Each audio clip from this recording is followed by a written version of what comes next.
il peut se faire qu'il y a parmi vous des individus qui soient choisis par Dieu pour quelque chose de cette nature, au-delà du rang ordinaire. Oui, cela peut être vrai. Mais il y a cet autre aspect. C'est que vous pouvez être une partie d'un vase corporatif ou collectif. Seulement une partie de cet ensemble. Et si vous l'êtes, je pense que j'irai plus loin en disant, et vous l'êtes, si le Seigneur a posé sa main sur vous et mis en vous le sens de cette destinée, d'avoir été appelé à quelque chose de plus que juste. Être un chrétien, ce sentiment très fort d'un appel. Si donc cela est en vous, vous pouvez considérer que vous êtes en rapport avec un grand dessein. Si cela est vrai, vous ne devez pas seulement vous regarder vous-même comme un simple individu avec vos propres expériences spirituelles, comme si vous étiez une personne seule ou comme si vous étiez quelque chose de très spécial. Vous pouvez être impliqué dans ce que Dieu fait avec un vase collectif, sans pour autant concernant votre propre vie en saisir la signification et dire « Pourquoi est-ce que je passe par cela ?» La réponse est toute simple, c'est que vous êtes une partie d'un plus grand ensemble. Fréquemment, nous constatons que de grandes pressions s'exercent sur nous individuellement. Mais quand nous commençons à confronter certains récits, nous découvrons que d'autres croyants liés spirituellement à nous ont eu eux-mêmes les mêmes expériences. C'est la grande loi du corps. Et si un membre souffre, tous les membres souffrent avec lui. 1 Corinthiens 12, 26. C'est quelque chose de collectif et de corporatif. Et bien que nous ne puissions pas tous savoir ni tous suivre du travail qui se fait, Dieu agit d'une manière corporative et nous sommes une partie de cela. Nous portons le fardeau de quelque chose de beaucoup plus grand que nous-mêmes. Cette relation spirituelle nous entraîne dans ce grand dessein de Dieu qui doit tenir compte du céleste et qui est beaucoup plus grand que cette terre. C'est ce qui fait de nous une unité.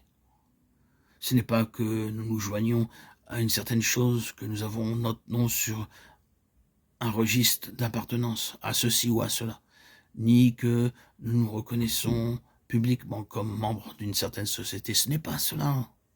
Vous pouvez être à plusieurs kilomètres et à des centaines ou à des milliers de kilomètres du lieu où la chose se fait. Cependant, parce que vous êtes liés avec cette chose céleste que Dieu fait, vous en ressentirez les effets des milliers de kilomètres plus loin. En effet, quand vous entrez dans le domaine céleste, les limitations terrestres disparaissent. La géographie, les distances et le temps s'en vont. Ils n'ont pas d'emprise dans ce domaine. Si seulement nous pouvions saisir la conception céleste de l'Église. Oh, combien sont insensées nos conceptions terrestres de l'Église. Nous devons être débarrassés de cette terre et de tout ce qui est ici, comme de tout ce qui peut être appelé l'Église. Vous découvrirez alors que c'est une unité céleste et que tout ce qui est fait ici-bas ne peut pas parvenir à cela. C'est là où nous en étions restés quand nous parlions du passage du Jourdain dans notre dernier chapitre. Livre de Josué 3 et 4. Rappelez-vous tout ce que nous avions dit dans les précédents audios. Dans ce Jourdain, quelque chose a été laissé derrière. Le peuple se déplaçait du domaine terrestre vers le céleste. Je reviendrai un peu plus tard encore sur cette situation. Mais cela doit être une réalité spirituelle, une prise de conscience dans laquelle nous entrons.